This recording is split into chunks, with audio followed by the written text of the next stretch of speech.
오늘 하나님의 말씀은 시편 118편입니다.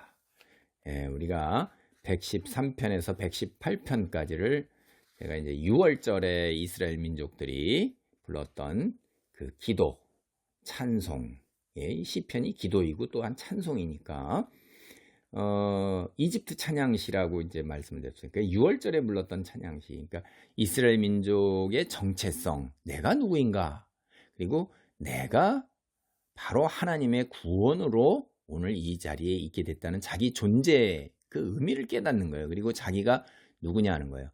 하나님의 자녀 백성이라는 거죠. 그래서 창조주 여호와 하나님을 깨닫고 알고 믿게 되는 것을 계속해서 이제 매년 되풀이하는 거잖아요. 새 절기가 있을 때 인간은 망각의 동물이니까 이렇게 계속해서 기념하고 기억하고 이렇게 있지. 그래도 이제 쉽지가 않은데 자꾸 세상으로 향해 나가는데 눈에 보이는 것이 우리한테는 물질적, 이 감각적인 것이지 말씀으로만 역사하시는 하나님, 영으로 역사하시는 하나님, 눈에 보이지 않는 하나님을 믿고 의지하고 나아가는 건 이게 보통 영안이 열려야 되는 게 아닙니다. 그리고 보통 심지가 굳지 않고서는 지금 즉각적 욕구 충족의 유혹을 이겨내기가 어려운 거예요. 그게 이스라엘이 그렇게 넘어갔던 거고, 이스라엘 전체가 출애굽하자마자서부터 넘어가서 이스라엘이 멸망할 때까지 그 역사가 그랬고, 오늘날도 우리는 경험적으로 알아요. 우리가 얼마나 세상의 유혹과 이 육체의 유혹, 본능 이런 것에 쉽게 넘어가고 부패하기 쉬운 심성인가 하는 것.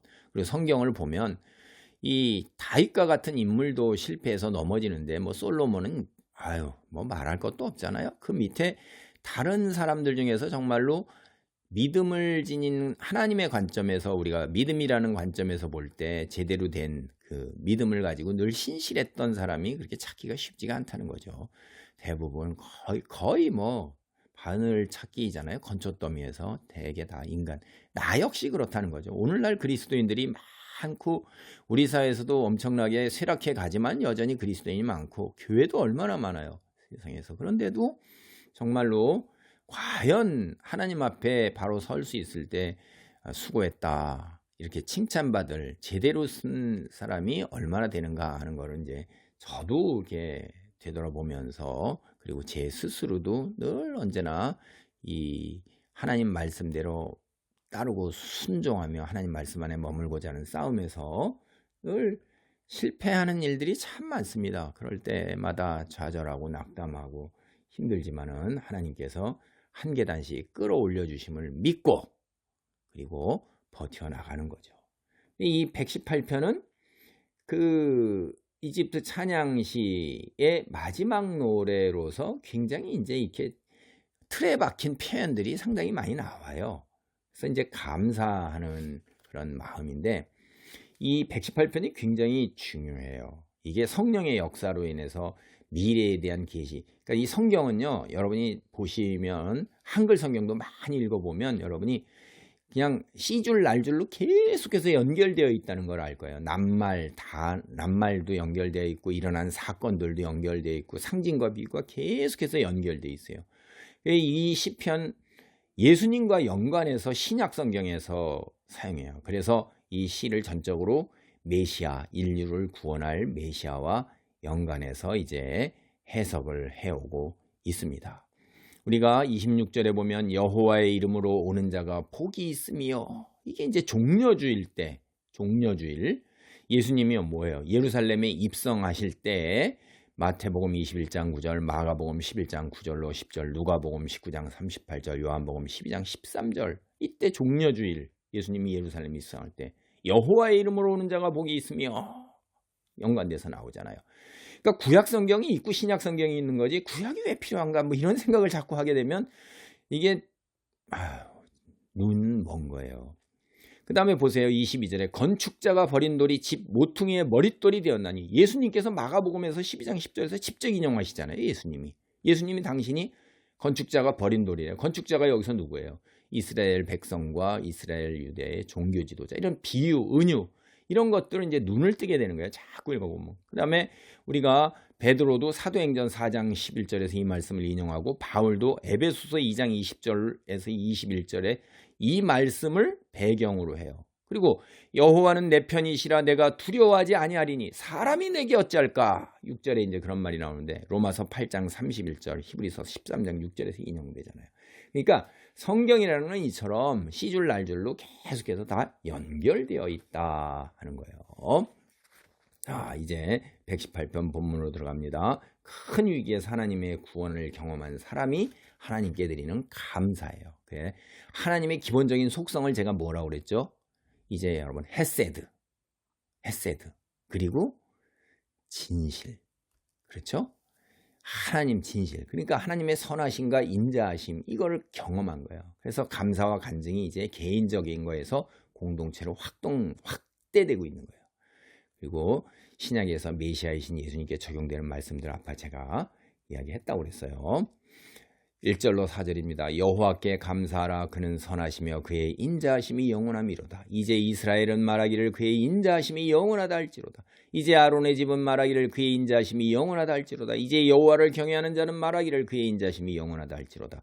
여기 보면 여호와 선하시며 인자하심이에요. 변함없이 영원한 거예요. 근데 이스라엘 한 백성, 그렇죠? 그 다음에 이스라엘 집의 핵심 그 지도자 아론의 집 제사장, 그 다음에 여호와를 경외하는 자, 온 열방까지 확장되는 거예요. 이거 앞에서도 그렇게 됐어요.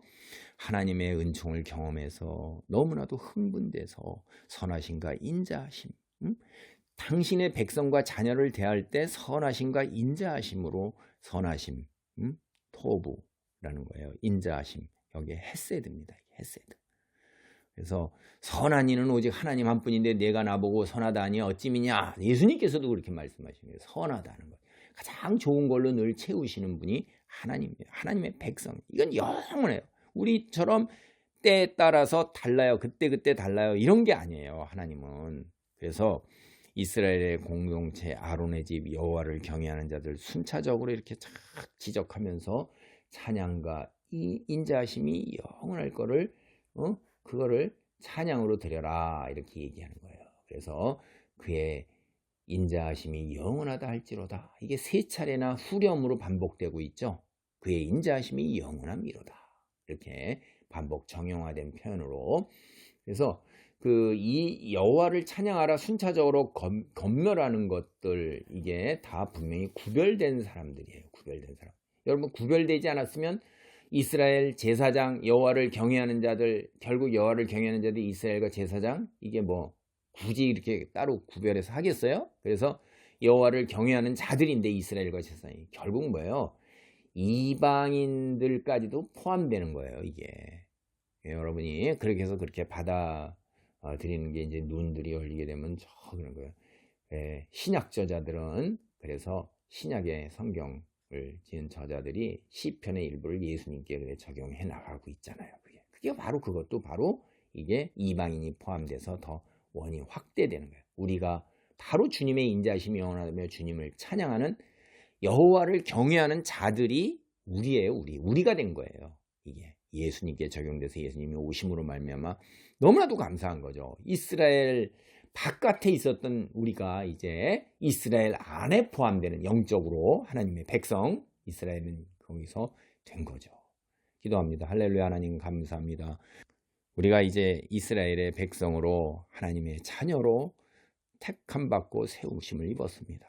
주님의 선하심과 인자하심으로 아버지 우리가 이 자리에 섰습니다. 하나님, 주님의 선하심과 인자하심으로 내가 이 자리에 쓴 것을 하나님 앞에 서는 날까지 온 삶, 온 몸으로 드러내며 간증하며 복음을 전하는 삶의 여정으로 아버지 걸어가기를 간절히 소원합니다. 부족하고 너무나도 무지하고 귀머거리라 아버지 하나님이여 넘어지기 쉽사옵고 또 넘어집니다. 도와주시고 붙들어 주시고 그리하여 볼 것을 보고 들을 것을 듣고 하나님 우선으로 살아가는 하나님의 자녀로 빛된 자로 소명을 감당하게 하옵소서. 주님 홀로 영광 받으시기를 바라오며 예수님의 이름으로 기도하옵나이다. 아멘.